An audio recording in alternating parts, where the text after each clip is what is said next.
What's up, YouTube? It's your boy back again, Jody motherfucking Keith, bringing you another taxi confession story. And one common question you get in a cab all the time is like, man, is a cab good? Can you make good money doing it? Well, back when I used to drive a cab, it was good and you could make good money at it. And they're like, man, what's the most money you ever made in a cab?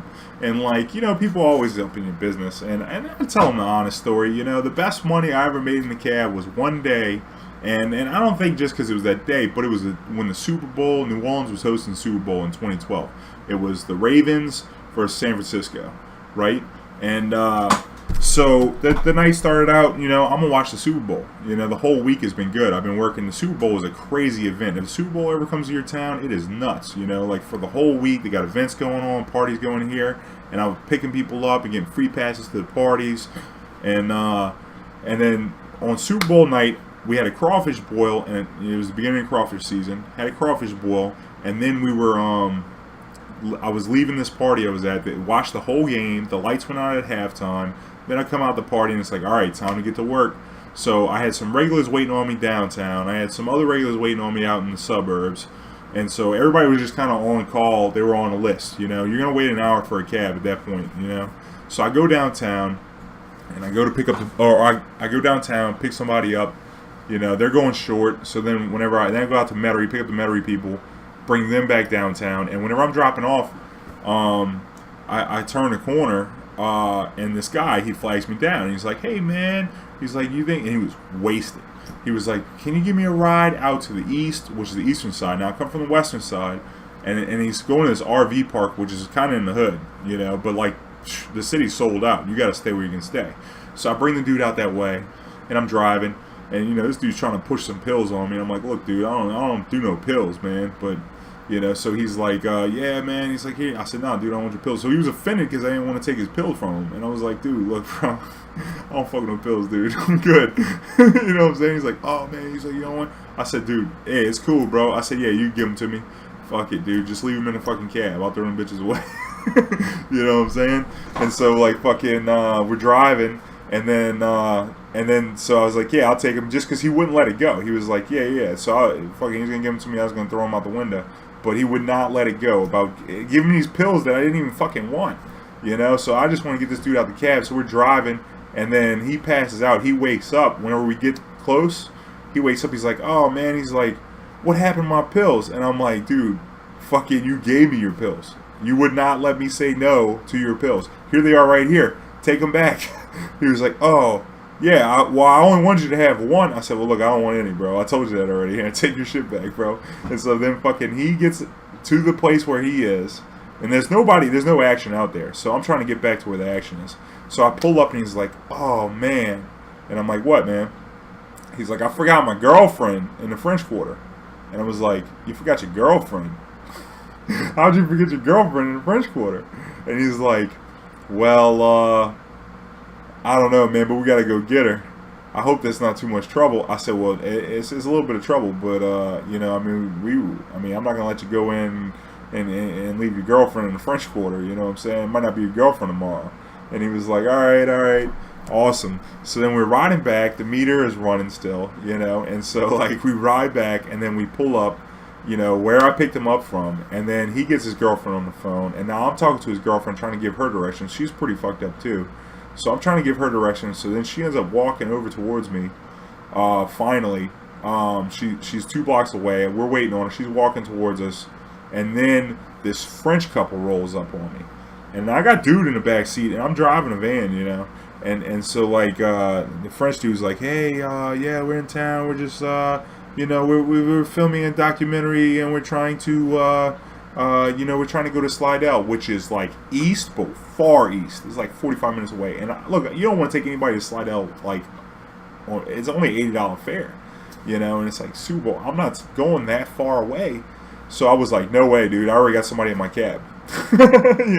Normally I like to get people to share on busy nights because not only is it more profitable, more people can get the rides too, because people are just stuck out. So, I've been doubling people up the whole time, but this guy, there's no way I'm going to Slidell. So I was like, I don't know, dude. I can't take you that far, man. I already got somebody in the car. He's like, man, everybody's telling me no. I've been waiting 2 hours.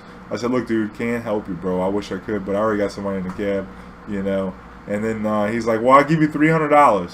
And I was like, oh, shit. I said, well, look, dude, you know, I couldn't really just say yeah, because then it's going to expose me as being this asshole that's telling him no when I could actually make it happen. So I was like, look, man, let me ask this dude to make sure he's cool with it. Look in the back seat, dude's passed out, still waiting on his girlfriend. I said, yo, dude, that's cool? He's like, didn't say nothing, he's passed out. And I was like, yeah, he said it's cool, man. Yeah, come on. Y'all get in here, but we got to drop him off first. Yeah, okay, cool. So then he gets in, the girlfriend gets in, you know, I guess I got the French couple. And so sure enough, when I go way far out to drop off the first dude, I'm already halfway to dropping them off. So I drop them off, make all that money, I come back, people are waiting out in Metairie. I drive out there, I go pick them up, and then I drop them off in the quarter. Now, I always try and play it fair when you drive the cab. You know, in my previous videos, you heard me talk about the Cosmic Dispatcher. Don't pass people up because they got groceries. Don't pass them up because they got a wheelchair. Take the first person you see, play it fair. You know what I'm saying? Charge the atmosphere. And if you do it, you know, some people call it karma, it'll lead you to the ones you're supposed to get. So I turn the corner, and I got 2 Baltimore Ravens fans flagging me down. And this is a sad sight to see. They flag me down, you know. And so I pull over. You know, and it's 2 black guys. You know what I'm saying? So I pull over. They flag me down. I pull over. Now, the thing is I'm on my way to the other side of town because I got one of my regulars waiting on me. So I really can't do any fares. But if they're going that way, I can squeeze them in. So I pull over to talk to them. I'm like, hey, man, look, I'm on my way to get one of my regulars. First thing I say, I'm on my way to get one of my regulars. If you're going that way, we can make this work. And then they're like, oh, well, we're trying to go to, you know, this RV park that I just come from going to, which is the complete opposite direction. Now, I feel bad. I'm trying to think if I can make these people wait on me any longer. And while I'm thinking, the old bellman at the Ritz-Carlton, he walks up. Now, they got a bunch of people from the Ritz-Carlton. They're all dressed out. They got their suits on and shit, you know, all fancy, Superbowl, got all this money, you know. And the bellman walks up. Now, he sees that I'm talking to these 2 black guys. And he rolls up on me, and he's like, hey, man, hey, brother. This is what he said. He said, hey, brother, I got you a good fare down here. And I looked at him. I said, you don't see me talking to these 2 guys, you know. And I looked at him, and I was like, well, I'm on my way to go get somebody else, but I'm trying to see if I can get these guys going the same way, you know, and I'm debating on it. Well, look, man, look. Don't worry about these guys. I got a good fare for you up here. And I looked at him, and I looked up there, and it was like some fucking old, rich, white guy up there in his fucking suit with his fucking mid-30s wife, you know what I'm saying? And I was like, man, this is like fucked up, man. This guy's walking up on me, sees me talking to 2 black guys, and thinking I'm just going to be like, I guess every other cab driver, he's assuming to be this fucking openly racist out here, you know, and he's just like, yo, you know, come on, man, I got this. And then I'm like, listen, man, check this out. I already got a fare. I got these 2 guys right here. They're getting in the cab. Yo, bro, y'all getting in, right? Yeah, we're getting in. I said, fucking right, man, come on. I said, all right, bro, I already got these guys. And I was debating on taking them or not because they're going the wrong way.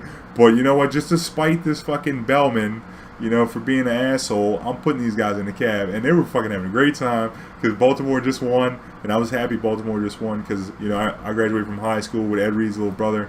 So fucking, I'm glad he got a ring. So I got them in my car. I ended up bringing them out there. And they tipped me hella good. And then my people still waited for me out in Metairie because fucking what else are you going to do but wait, you know? I went and got them.